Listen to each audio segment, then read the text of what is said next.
Alex, lagi apa? Saya mau tahu, Ya. Karena komedi untuk di Belgia itu sedikit beda. Ya, Kita ada banyak sarcasm, ya, irony. ya, Di sini setiap kali saya coba susah sekali. ya. So, saya harus ganti semua komedi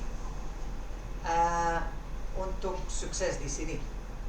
Tapi itu susah untuk saya untuk mengerti bagaimana saya harus tulis. Saya punya banyak materi tapi tidak bisa jalan di sini.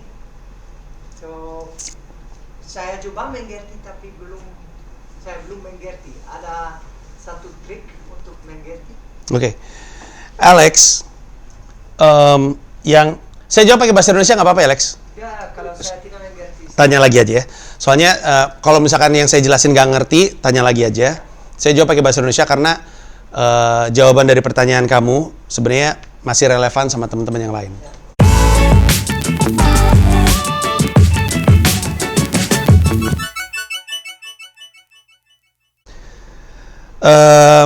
Alex kan kurang lebihnya nanya nih, stand up di Belgia sama stand up di Indonesia beda. Di Belgia tuh banyak sarcasm, banyak irony dan segala macamnya yang kalau misalkan saya sekedar alih bahasakan ke bahasa Indonesia nggak ketangkep, jok-jok saya jadi nggak kena.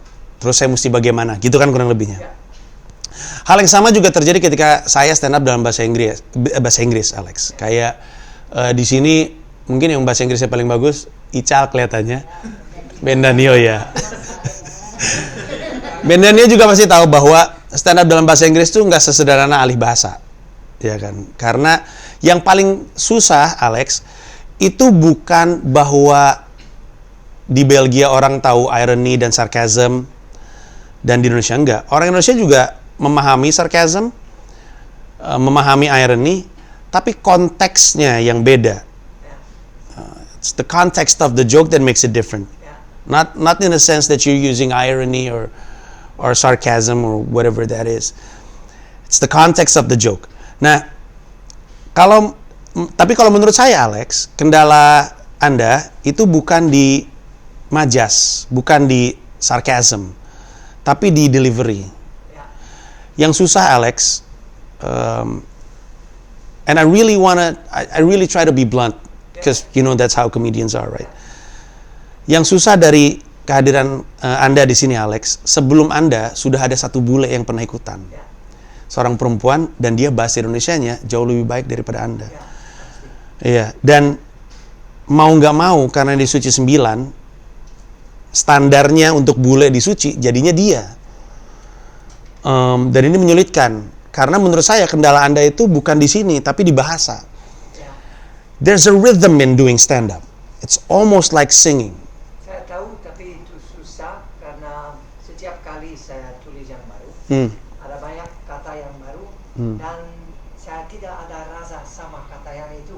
So biasa saya harus naik, tapi saya tidak untuk rhythm. And saya harus banyak latihan karena kalau orang yang lain bicara, saya mengerti mungkin 30%. Ya. Mungkin poinnya gini, Alex. Karena saya berasumsi Alex emang pengen bertahan selama mungkin, maka konsekuensinya Alex harus 2, 3, 4 kali lebih ekstra usahanya dibandingin yang lain. Alex tahu aktor namanya Richard Kyle nggak? Richard Kyle. So he's Australian. Just moved to Indonesia. Probably the most good-looking Indonesian / Australian we have around. So he's good looking, the industry wants him. He can't really speak Indonesia, but he has to act in movies using bahasa Indonesia. So what he does is he memorizes the sound. He doesn't understand the word, he memorizes the sound. Dia lihat skripnya, dia hafalkan suaranya. Dia suruh orang lain ngomong, kemudian dia dengar, kemudian dia hafalkan. Dia merekam suaranya. Karena dia tahu sebagai aktor bagaimana cara dia deliver naskahnya sama krusialnya. Dalam hal Anda, Alex, untuk bisa bertahan lama di sini, karena saya sangat tidak khawatir dengan intelektualitasnya, saya lebih khawatir sama delivery. Alex mesti lebih ekstrim dalam melatih gimana cara dan tempo yang tepat untuk menyampaikan. I mean, you're already here. I mean, you can't blame your lack of language skills because you're already here. You know this already, right? Maksudnya, yeah. So, Dulu the saya consequence. pikir mungkin saya ambil tema, saya bicara jelek di dalam materi dan seperti itu mungkin, tapi berapa lama bisa main? Exactly.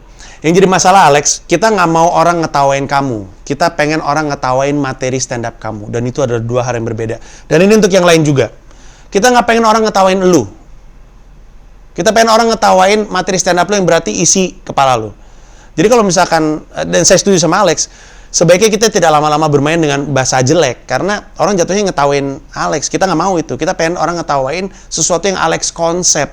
Sesuatu yang Alex tulis. Yaitu materi stand up. Nah, untuk membantu penulisan juga, I would suggest Alex to shy away using complex language structures and went back just to the basics of it. Do self-deprecation.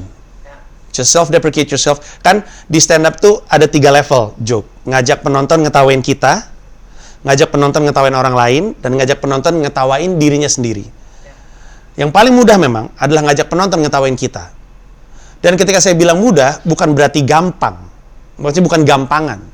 Banyak di seluruh Indonesia yang di sini juga materi stand up-nya adalah tentang dirinya sendiri. Saya pun di level karir seperti ini masih suka ngomongin hal-hal jelek tentang diri saya sendiri. Menurut saya kita gunakan itu aja. Mari kita mulai ajak penonton berkenalan sama Alex. Alex itu seperti apa? Kita coba hindari penggunaan majas yang terlalu rumit kayak sinisme, sarkasme, ironi yang secara konsep bahasa butuh lapisan untuk memahami. Kalau dalam bahasa Indonesia bersayap, kita pakai yang apa adanya aja, blunt. Saya takut untuk coba yang materi biasa karena kemarin saya coba di Denpasar, semua melihat tidak ada orang tertawa. So Alex, sorry dipotong ya, tapi kadang-kadang Lex, masalahnya tuh bukan di jokes biasa atau jokes ironi, masalahnya adalah emang gak lucu. ya, Ngerti nggak? Jadi ini bukan cuma masalah Alex, ini yang lain juga kayak gitu nih. Nanti ada yang stand up terus nggak lucu, habis itu dia bilang, orang kayaknya nggak ngerti persona saya bang. Atau ntar dia bilang, orang kayaknya nggak ngerti kalau saya ini sebenarnya lagi sarkastik bang. Sebenarnya bukan itu masalahnya. Atau ada lagi yang bilang, orang kayaknya nggak suka dark jokes. Nggak, bukan itu. Bukan masalah dark jokes, bukan lu masalah sarcastic, bukan nggak suka karakter lu. Emang joke-nya nggak gitu lucu aja. I believe funny is funny. Kalau emang lucu-lucu aja. Jadi mungkin Alex, masalahnya itu bukan masalah saya pakai jokes yang biasa aja dan segala macam. Emang jokes-nya nggak solid, nggak terlalu solid. And as someone who tell jokes for a living, sometimes you can bring this joke to one place, it kills, and then you bring to another place, it doesn't. That only means that the joke isn't universal enough. And Chris Rock said it best. He said, if only smart people get your joke isn't that smart. So I guess, yeah. Ricky Gervais? He does a lot of smart jokes. Yeah, but people understand. So the point is, how do we make people understand the joke? It has nothing to do with being smart or not. The only thing that we need to do is to make sure people understand what we meant. That's the whole idea of it. And that's the hardest part. Because we live in a crazy world where every country speaks in their own language. You speak, I don't know how many languages, 5 languages, right? So it's kind of messed up in your head. It is. Yeah, but It's not because of the language. yeah, exactly. At the end of the day, you have to find a way to write just solid jokes. Because if only smart people get your jokes, the joke isn't that smart. And Chris Rock said it best, right? So I hope the book helps. I think the book will help. It has exercises in it. Just take a look at it, and hopefully it can help you, right? Yang lain ada lagi mau nanya? Silakan. Udah cukup kayaknya belajar bahasa Inggris dari saya, intermediate. Ayo yang lain. Selamat datang di Komika Afterlife. Komedi Rantau. Di sebuah acara aneh. Ya dong, aku masuk surga karena aku cinta sama... Lantas apa rahasia Kopral Sumagyo bisa seperti itu? Baru suka tuh dipakai coli kan? Anda ngomong gitu. Saya juga ular, belajar dari ular. Kobra. Karena kalau misalnya mati, mobilnya mau dijual katanya. Dulunya tuh berarti ya banyak airnya. Air apa tuh? Kelapa. Benar. Biasanya kalau tukang kelapa ditepok.